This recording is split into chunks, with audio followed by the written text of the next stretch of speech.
WGAL News 8 at 6 starts now. One-on-one with former President Donald Trump. News 8 asking the former president about the issues on voters' minds, from reproductive rights to the results of the Pennsylvania primary. Mr. Trump only speaks to News 8's Barbara Barr. Good evening to you. I'm Lori Burkholder. And I'm Jerry Gish. The former president spoke about his differences with the current president, Joe Biden. Barbara Barr joins us now with her exclusive interview. Barbara. Jerry and Lori, former President Trump spoke to me before heading to court today. We talked about issues Democrats and President Biden are hitting him hard on: abortion and attempts to overturn the election in 2020 and the recent primary in Pennsylvania. He won the primary, but Nikki Haley attained 16% of the vote. Are you concerned about that number, and what do you say to those voters? All of those people are going to come to me because first of all, what's their choice? Recent polls show former President Trump with a slight lead over President Biden in Pennsylvania, but he's still trying to sway some suburban women voters and independents. And some voters say his refusal to accept the results of the 2020 election rules him out in 2024. There have been other close races, and men have said, listen, for the betterment of the country, we're going to move on. We're going to accept the results of the election. Would that have been the right course of action? You have to have fair and free elections. And if you don't, you should always have the right to challenge them. If you couldn't challenge elections, you wouldn't even have a democracy. You wouldn't have elections. Exactly 2 weeks, voters will cast their ballots in Pennsylvania's primary. And in Dauphin, as well as Cumberland and York counties, Democrats will decide who they want to challenge Republican Representative Scott Perry. Tonight, the stage is set at York College of Pennsylvania for candidates to make their case. This is WGAL's Commitment 2024, 10th Congressional District Democratic Debate. Here are your moderators, Tom Lehman and Caitlin Smith. Good evening. We are live inside the Waldner Performing Arts Center here at York College of Pennsylvania. We are thankful for the audience members who are joining us live here, as well as all of you watching us from home. Tonight, we're going to hear from the Democratic candidates for Pennsylvania's 10th Congressional District. What is a policy that you might support to try and help struggling families that are dealing with these rising costs of everyday goods? Well, I think right away you have to talk about the minimum wage, which is $7.25 here. Right now, the investigation continues into the assassination attempt of former President Donald Trump. And this morning, we're learning more about the shooter and the moments leading up to the shots being fired at Trump's rally on Saturday. News 8's Caitlin Smith, live in Butler Township this morning with the new information we're learning. Good morning, Caitlin. Good morning, Regina and Matt. Yeah, now 2 days after that shooting, and you can see the roads leading back to where that rally was held on Saturday are still blocked off. The FBI does believe that this shooter acted alone. And in addition to people in the crowd saying that they saw a man up on a roof with a gun, we are now learning that even an officer came face to face with that man before he fired. And everybody had an idea what they needed to do. There was plenty of law enforcement on the ground. The Butler County Sheriff says he felt comfortable, but that feeling didn't last long. This morning, we are learning more about the security surrounding the rally in Butler County, where former President Trump was nearly assassinated. And one man did die. 2 others were also shot. And this morning, News 8's Caitlin Smith live outside of the company that police say the shooter fired from. Good morning, Caitlin. Good morning, Regina and Matt. This is American Glass Researcher, AGR International. And yes, it is one of the rooftops belonging to this company that is under investigation. That building is right next to the farm show complex here where that rally was held on Saturday. And as police continue to try to figure out how the man who they've identified as Thomas Crooks got up onto that rooftop with a gun in the first place, we are now learning about some potential finger pointing amongst investigators. Thank you for calling AGR International. We are temporarily closed. That's the message you get when trying to reach the company, but it's this message the Butler County District Attorney is sending. We talked to him over the phone. I don't like the finger pointing. I mean, this happened, and let's get to the bottom of it and not blame each other for it. He feels the Secret Service is trying to say that local law enforcement dropped the ball by not securing the AGR building, which is outside of the perimeter of the rally. Another historic moment for the United States as President Joe Biden drops his bid for re-election. Welcome to News 8 at 6. I'm Jerry Gish. And I'm Lori Burkholder. We have live team coverage of this breaking news tonight. Everything from lawmaker reaction to also what voters here in the Susquehanna Valley think and what might be next for the Democratic presidential ticket. We have all you need to know about this change for November of 2024. We begin our team coverage live from President Biden's home state of Delaware. Let's go to Barbara Barr. She's in Rehoboth Beach, where the president remains at home tonight. Barbara. Lori, President Biden was here at his home in Rehoboth Beach with family recovering from COVID. He also had advisors here. Now, he had been remaining steadfast in staying in this race, but the calls for him to drop out were growing, especially among some leading Democratic lawmakers.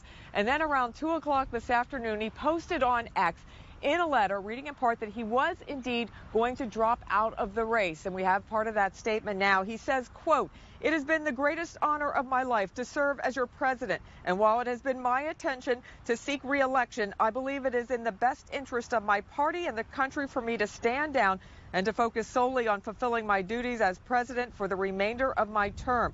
The president says he will speak to the nation later this week, and he wrote about some of his accomplishments in office, such as historic investments in infrastructure, rebuilding the country, lowering prescription drug costs, and presiding over a strong economy with low unemployment. And then he later posted again, throwing his support behind Vice President Kamala Harris, writing, quote, "Today I want to offer my full support and endorsement for Kamala Harris to be the nominee of our party this year," saying his first decision as nominee in 2020 was to select her as his running mate. Now, polls had shown him lagging recently behind former President Donald Trump following what many described as a disastrous debate performance in late June. He never quite recovered, with some concerns about his age and whether he could fulfill another 4-year term. So today he officially drops out of the race, throwing his support behind Harris. Now, as for his 3,900 delegates, there could be a virtual roll call vote in early August, or it could be decided the next nominee of the Democratic Party on the convention floor. Live in Rehoboth Beach, Delaware, I'm Barbara Barr for News 8. Polls show the presidential race is in a dead heat. Both the Trump and Harris campaigns are barnstorming Pennsylvania, with the two campaigns even making their way to the Susquehanna Valley several times in the sprint to the finish line. News 8's Barbara Barr has covered the race all year and reports on the events that have shaped this historic 2024 election and the role Pennsylvania is playing. On the heels of his primary win in Pennsylvania and before heading to court in May. Thank you so much for joining us this morning. Thank you. Thank you, Barbara. Former President Donald Trump talked exclusively to News 8 about the expected rematch against President Joe Biden. Nikki Haley attained 16% of the vote. Are you concerned? All of those people are going to come to me because first of all, what's their choice? In addition to that. And then came the presidential debate in late June. We finally beat Medicare. The 81-year-old president's poor performance changed the political landscape. I don't debate as well as I used to. Questions arose about Biden's fitness to serve, and members of his own party called on him to step aside. President Joe Biden looks to reassure voters in Harrisburg amid calls from some in his own party to drop out of the race. The president vowed to remain the nominee at a campaign event in Harrisburg in July. Every time I come back to Pennsylvania, I feel like I'm coming home. Pennsylvania lawmakers stood by him. Of course, that's my guy. A week later, another momentous event rocked the race. What happened?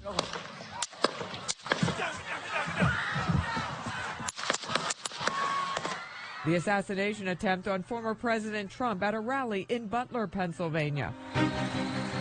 At the Republican National Convention, Trump picked Ohio Senator J.D. Vance as his running mate. Office of Vice President of the United States. The following Sunday, President Biden posts on social media he's dropping out of the race and supporting Vice President Kamala Harris. He has not spoken publicly about his decision to drop out of the race. An official announcement followed. It's been the honor of my life to serve as your president. As one of the most historic stretches in American political history unfolded. I accept your nomination. The nomination of Harris at the Democratic National Convention led to speculation about the vice presidential pick, with Pennsylvania Governor Josh Shapiro a leading contender. Instead, it was Minnesota Governor Tim Walz. The new ticket launched their campaign in Philadelphia. We are running a campaign on behalf of all Americans. Walz spoke exclusively to News 8 about the key issues. Voters are worried about the economy, prices at the grocery store, the gas pump. What would you do differently if elected? Yeah, well, I think, first of all, we're seeing inflation start to cool some. Good debate. See, have fun. Thank you. The only debate between Trump and Harris took place in the birthplace of independence, Philadelphia. I had no inflation. Focusing on relationships with our allies. Now both candidates have 2 weeks to make their closing arguments to voters in an election where the road to Pennsylvania Avenue runs through Pennsylvania. Barbara Barr, News 8. And in the U.S., the president isn't necessarily decided by the popular vote, rather something called the Electoral College, a body consisting of 538 electors, the same number as the members of Congress. The simplest path toward the 270-vote winning threshold is the Electoral College. In the Electoral College is by carrying a trio of northern battleground states, Pennsylvania, Michigan, and Wisconsin. Whoever wins Pennsylvania gets all 19 of its electoral votes. And in 2020, Pennsylvania voted for Joe Biden by a margin of just 1.2, coming down to just a few thousand votes. And as the And now a News 8 On Your Side investigation. Is it a case of homicide or a tragic accident? A man from Harrisburg is imprisoned for the death of his infant son. Even though he accepted a guilty plea, he maintains his innocence. Now his friends, family, and people across the country are helping the father's fight for freedom. Investigative reporter Brian Roach has our months-long investigation. Okay, it's going to be Franklin's first taste of the ocean. July of 2018. 5-month-old Franklin Eimschweiler and his parents visit the beach in Corolla, North Carolina, staying in a rented home with other family members. There you go, buddy. With a young family from Harrisburg, it would be their first and last visit to the beach together. Hi, baby. Contact 911, address of the emergency. Yes, it's 758 Lakeview Court in Corolla. Just hours after that beach visit, Franklin was in distress. He's very Parents pale. are doing CPR on a They're doing 4-month-old. CPR right now, yes. In the middle of the night, Franklin started to stir as he continued to recover from hand, foot, and mouth disease. His father, Tom, says he took the baby downstairs around 3:30 and left Franklin on the couch while he went into the kitchen to fix a bottle. When he returned, Tom says Franklin was face down on the couch, not breathing. Tom rushed the baby to his mother in the bedroom. Laura, wake up. Something's not right with Franklin. And I jumped. Several members of the family performed CPR on the infant before Franklin was airlifted to a hospital in Norfolk, Virginia. He died 5 days later. Were you with Franklin when he passed away? Yeah, I was holding him.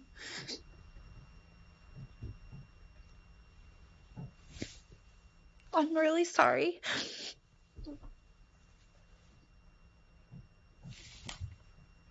I wanted skin to skin because that's how I brought him into the world.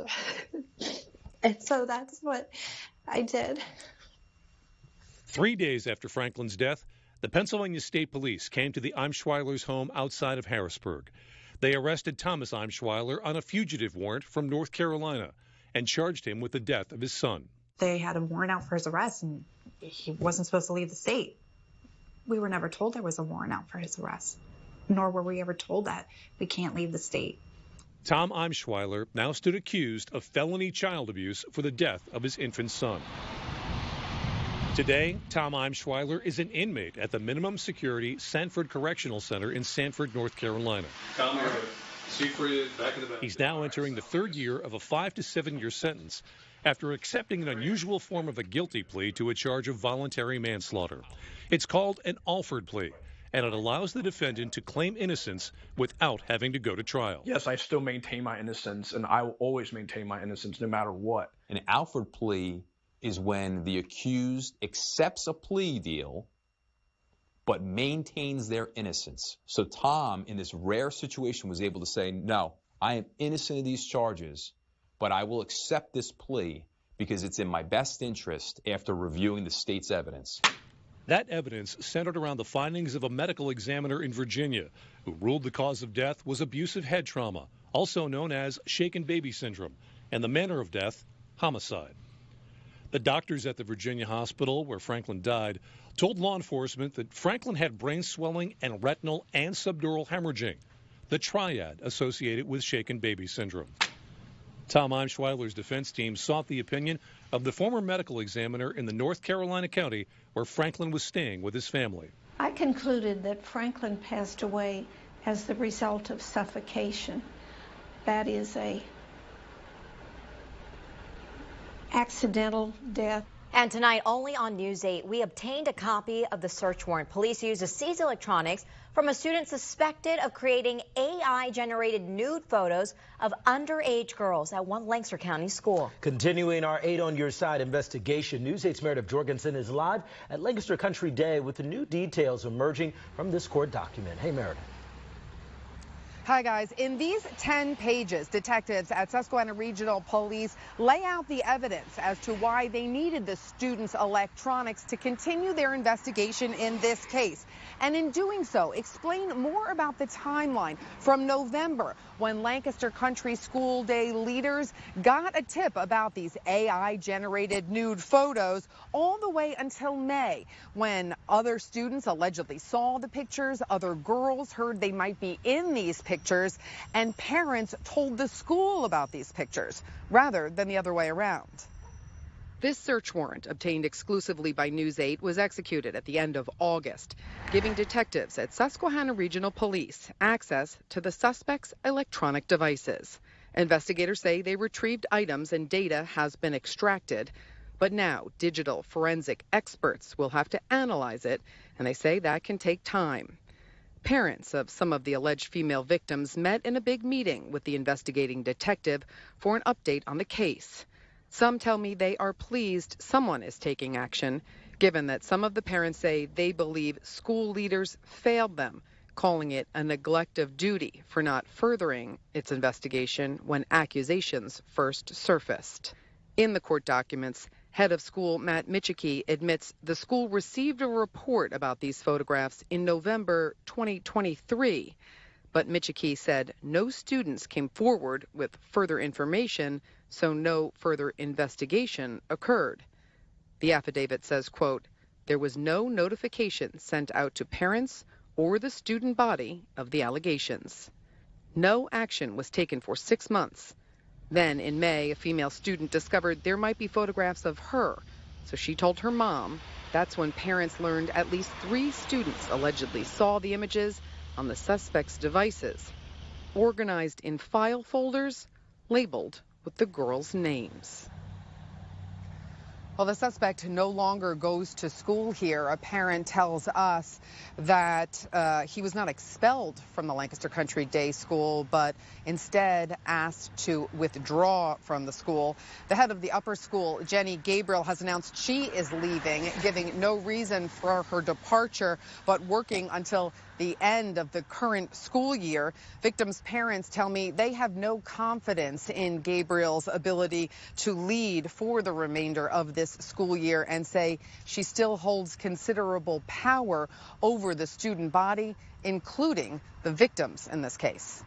In Lancaster County, I'm Meredith Jorgensen, WGAL News 8. Nobody has any connection with these people. We don't know where to find them. We don't know how to call them. We don't know their names. The rapid rise in representation by the ILC is sparking many district parents to question who these attorneys are and how they're managing to gain such traction. The ILC's website states a mission to defend the rights of the people to freely exercise their religion, as well as all the other First Amendment freedoms. We really focus on state issues, which is helpful because there's a lot of issues that don't rise to national prominence, but there are people who need free legal advice and legal services and representation on those issues, and so we fill that vacuum. During our investigation, we found the ILC is connected to several conservative and oftentimes Christian organizations. The Pennsylvania Family Institute, or PFI, created the Independence Law Center in 2006.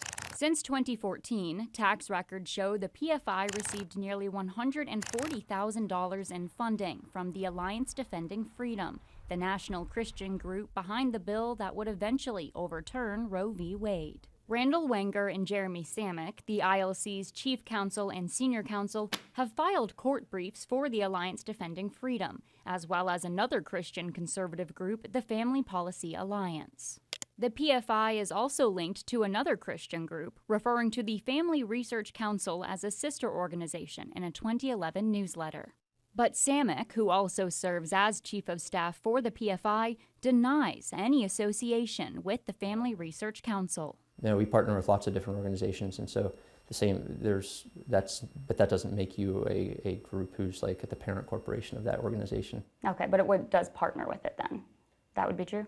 In the past, we have partnered with certain issues. Researchers with the Southern Poverty Law Center, who study groups like the ILC, argue this is part of their strategy, denying these partnerships in order to fly under the radar. I mean, for PFI, I think that legacy goes back several years. R.G. Cravens, a senior researcher at the Southern Poverty Law Center, is talking about the ILC's history of working with hate groups as defined by the center. Craven says there's a growing trend in hate groups operating at the local and state level, especially when it comes to one particular issue. We documented a network of groups that sort of trade in the demonization of LGBTQ people, especially false narratives and conspiracies about trans people. Even though the Southern Poverty Law Center does not label the ILC as a hate group, many of the organizations it works with, namely the Pennsylvania Family Institute, Family Research Council, and Alliance Defending Freedom, are all designated by the center as LGBTQ+ hate groups. It's torture. It's like it hits you all the time, over and over and over. I miss my boy. You feel like you're falling back into a void, not knowing where he's at. Just before Christmas, December 18th, 2022, Caden McAllister Black vanished from York County without a trace. I was lost, like, what do you mean my son's missing? There's no way he was missing. He should be missing. And for nearly a year and a half, those questions have gone unanswered. Caden's mom and dad, Kara Patterson and Maurice Black, are trying to figure out what happened to their son. The 19-year-old was living with a friend in Wrightsville when he disappeared. He left the home early that December morning and was never to be heard from again. Now, law enforcement, well, they say they're just as confused. The Lower Windsor Township Police, along with the York County District Attorney's Office, leading the investigation into Caden's disappearance. They admit that they don't know what happened to Caden Black. It's one of those roller coaster things that get your hopes up and you think maybe we can get some resolution to this, and then you get out there and you start looking into it and it just kind of deflates. Caden's parents living that emotional roller coaster every day.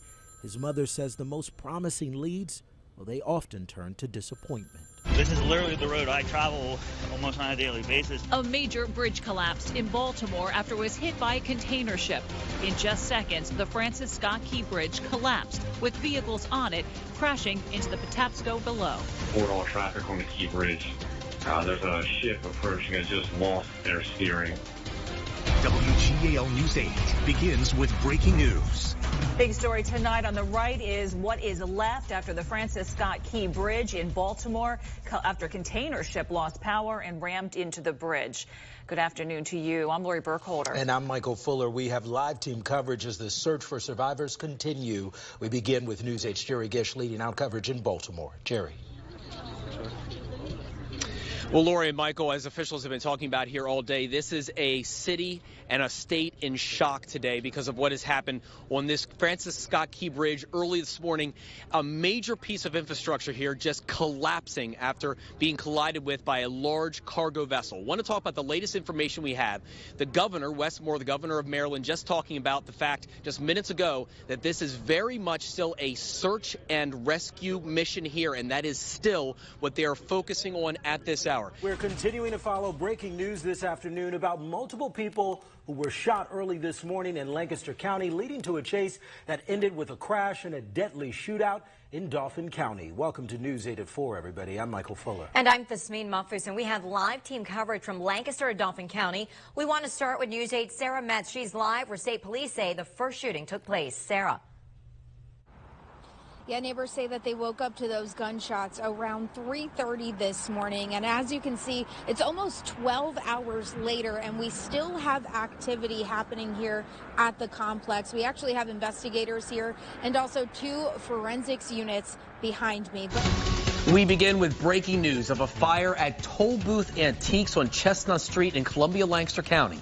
This video sent in to us by a News 8 viewer. Good evening. I'm Jerry Gish. And I'm Lori Burkholder. Let's go to Taylor Hess. She joins us live at the scene with more on what we're learning about this fire tonight. Taylor? Jerry and Lori, still some thick clouds of smoke here behind me. And in fact, at one point, they were so thick that you couldn't see parts of the building as firefighters here still continue to fight those last spots of fire. 9 years after shattering attendance records, the Susquehanna Valley is the epicenter of the world of professional golf. Once again, very much excited about the buzz in the community. The top golfers on earth descend onto the Lancaster Country Club. These players expect the Women's Open to be a tough test of golf. But who will take home the coveted U.S. Women's Open trophy? It's not just another week on tour for them. It's Making the Cut, live from the U.S. Women's Open, with sports director Bethany Miller. Hello from the gorgeous rolling green hills of the Lancaster Country Club, the site of the 2024 U.S. Women's Open Golf Championship. The temperature at a fever pitch out at the course after round 2 continues on today, tonight, and throughout the weekend. There's still a whole lot of golf left to play. I'm WGAL Sports Director Bethany Miller. Thank you so much for joining us for Making the Cut. For the next 30 minutes, we're going to be taking you from the back nine to the grandstands with what this tournament means in the big picture of the LPGA schedule and for the fans flocking from all across the country to experience it. I'm joined out here at the club by Barbara Barr and Jacob Hall, who both have their own stories to tell about the caliber of athletes out on the greens and the impact this weekend will have on the Red Rose City. For 75 years, WGAL has been a part of the Susquehanna Valley, celebrating your successes. That is absolutely an incredible number. Providing information during challenging times. I'm standing in the middle of what used to be Route 272 South Prince Street. Guiding you through danger. A bit of a spin in here. Okay, you see how those clouds spin around. And providing hope. I am happy to welcome you to the celebration of hope and freedom. Even in the darkest of times. Tonight, we're going to look back at some of the biggest stories through the eyes of the people who covered them. We'll look at our community and how we've grown and changed together. And we'll look at what's next. And while we don't know what the future holds, we know we'll be right there with you. This is a WGAL News 8 Chronicle, 75 years of service. And good evening to you. I'm Lori Burkholder. And I'm Jerry Gish. 75 years ago today, March 18th, 1949, WGAL first hit the air. We signed on as Channel 4, but 3 years later, we switched to Channel 8, where we've been ever since. And the first WGAL studio, that was right on Queen Street here in downtown Lancaster, but we needed more space. So construction began in 1955 on the building where we are today. This building's believed to be the first building ever built to be a television studio. Over these 75 years, we've been with you in your communities, covering news as it unfolded. Matt Barcaro looks back at some of the events that changed the Susquehanna Valley's history. It is a serious situation. 5 days of fear and anxiety in the Susquehanna Valley. Every dose is an overdose. Every dose of radiation is an overdose. We knew something was wrong, something that was terribly wrong, but we didn't know what. A series of glitches and worker mistakes led to a partial meltdown at a nuclear reactor on 3 Mile Island in Middletown, Dauphin County. Well, the problem was nothing like this had ever happened. And the engineers who built 3 Mile Island said it was fail-proof. It would never fail. Well, it did. The world media descended upon this area. Everybody was scared. WGAL reporters worked to find the most pressing information as the disaster unfolded. Non-contradictory information has been a rare commodity indeed. Cutting through rumors and misleading information from the reactor's operator. The safety of the plant's adequate. The systems functioned the way they were supposed to. Schools and businesses closed. Pregnant women and small children were told to leave to avoid getting exposed to any radiation leaks. People came to us, called to us. They would stop me on the street when they say, what should we do? You know, as best I could tell them is listen to what the officials say. To be no reason for panic. It was one of those stories that just demanded continual attention because it affected us, it affected everybody near us, and it affected the whole nuclear power industry. Ready to go? All right, there we go. Jim Rice never intended to be a railroad man. I hated it as a kid. I just remember my dad bringing me up just to watch, and I'd despise the whistle. But in 1973, Jim took a part-time position at the Strasburg Railroad. Yeah, started out just a job, never into trains. But that kind of grew on us after a while, that's for sure. Typically, this is train number 300, the Lancastrian. Today we've named the train number 300 the Jim Rice Limited. After 51 years, Jim is making his final 45-minute trip through the Lancaster County countryside. The work hasn't always been easy. The weather conditions make this type of job a little bit tough over the summer and cold in the winter. So those are things you have to put up with when you're operating the train. Jim says it has been rewarding. The people have made it worthwhile. I think it's just the camaraderie. I never had a problem getting up in the morning and coming to work. It's tight quarters in here. Employees at Happiness is Granola start by washing their hands. Then they work with their hands, and that's also how they communicate. We're gonna try to have you finish the whole bin today if you can, okay? Greta Fairbanks started the company during COVID. When public events stopped, so did the need for her work as an American Sign Language interpreter. So she started baking and then selling granola instead. And it took off. The company expanded into more than a handful of locations across 2 counties with 9 flavors of granola and 3 granola bars. I needed to start integrating my 2 worlds. Greta decided her workspace would be only for those. Why don't you introduce yourself? Who use American Sign Language. WGAL is teaming up with the American Red Cross for our Project 75 blood drive. We're asking you to donate blood to save a life. News 8's Barbara Barr joins us live from HAC in Harrisburg.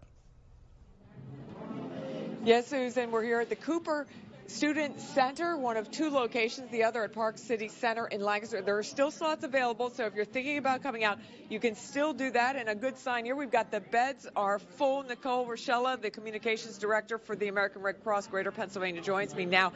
And if someone is thinking about coming out to one of our locations, what would you tell them? Yeah, don't wait to donate. Don't wait until something happens where you or your family need blood. It's the blood on the shelves that's used in an emergency. So come out and give blood. We're thankful to all of these donors who have come out to give, and thankful to WGAL for 75 years and for partnering with us today. Right now, the WGAL Stuff the Truck Showdown is happening. It's a friendly competition in our newsroom, but who will raise more goodwill donations? Well, that's yet to be seen. Welcome to News 8 at 4. I'm Michael Fuller. It's Team Jerry versus Team Lori, angling to see who can give the most donations at 2 Goodwills in the Susquehanna Valley. And let's start with my partner in crime, co-anchor News 8's Lori Burkholder, live in Lancaster at Park City Center. Lori, how's it been going out there for the team?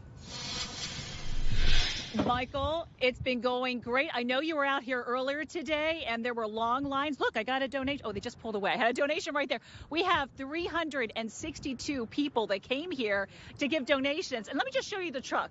Not to rub it in for Jerry, Team Jerry, but this is our 3rd truck. Exceptionally selfless service to others. That's the hallmark of an 8 Who Care Award winner. For years, we've been shining a light on exceptional volunteers making a difference in the Susquehanna Valley. Now, nominations are open for the annual 8 Who Care Awards. Help us find these inspirational stories and reward 8 incredible volunteers. Find the nomination form at WGAL.com/community. WGAL 8, Capital Blue Cross, and Savant Wealth Management are proud to present the 8 Who Care Awards. In York City, Anu Banks and his team of volunteers are unloading pallets of food for the community. Whatever the community asks for, that's what we do. Can you help me with this? Or do y'all know about this information? Nearly 10 years ago, what started as a podcast, Anu started talking to the homeless and listening to their stories. After learning about the need of his community, a Facebook group was created and the movement was born. We help with just about almost every resource possible. If you are not aware of it, we find it. From transportation to jobs, clothing, legal services, and housing, dozens of volunteers make the movement possible. At the end of the day, when you see the multitude of people that come, you know, it makes it worth it. It really does. Spotlighting the people who make the Susquehanna Valley a better place to live. Sponsored by Savant Wealth Management and Capital Blue Cross. The food is loaded off the trailer. Pallet after pallet. It's a last-minute food distribution in the heart of York City. All thanks to Anu Banks and The Movement, a group he founded. Whatever the community asks for, that's what we do. What is now a far-reaching volunteer organization all started nearly 10 years ago with a simple podcast. Anu started talking to homeless people and listening to their stories. The stories that you get from random folks is not what we tend to think in life that happens. As Anu learned about the need in his community, people started asking him for help. Can you help me with this? Or do y'all know about this information? So it started being an information stream of, I guess, dissecting what's going on in the city and where to find these resources. Soon a Facebook group was created and the movement was born. And that just kind of took us to the next stratosphere, and then once we turned into a nonprofit, it just, every level keeps going up, like especially the demand. At this food handout, word is spread on social media. 678 East Market Street. And people start lining up more than an hour before the distribution begins. But Anu and his group of volunteers help with more than just food. We help with just about almost every resource possible. If you are not aware of it, we find it. The movement provides everything from transportation to jobs to a clothing closet to help with legal services and housing. Dozens of volunteers, some who have been helped by Anu and the movement, make all of the community outreach possible. That's how I got here. He extended a branch that I refused to grab, you know what I mean? I had to grab it, and it was like, all right, now he's opened up a new world for me as far as helping people, the avenues that you can do to try to go help people, the structure, organization, it's pretty cool. It brings a sense of community, gathering with volunteers. You know, any given day you might have 50 volunteers sitting here to volunteer to help out a community that may feed over 2,000 people in that one day that may come here and gather food. So it's a support, you know, it's a community, and that community is needed. I need to let them know this is happening because of you. It's just not just us. It's the voices of different people. That's why our slogan is the voice of the voiceless. Every decision I make is always guided by what they ask for. Because all communities tell you exactly what they need. From a podcast to a provider, listening to a community and then stepping up to make a difference. You can come in here sad, mad, upset. It doesn't matter. They always help you. They give up their time for us, a lot of time. They give up an awful lot of time for us. He provides life, he provides like a family, and everybody that's here and all his volunteers are family. At the end of the day, when you see the multitude of people that come, you know, it makes it worth it. It really does. It lets you know that even though your community might seem like it's suffering overall, it's really not when you bring everyone together.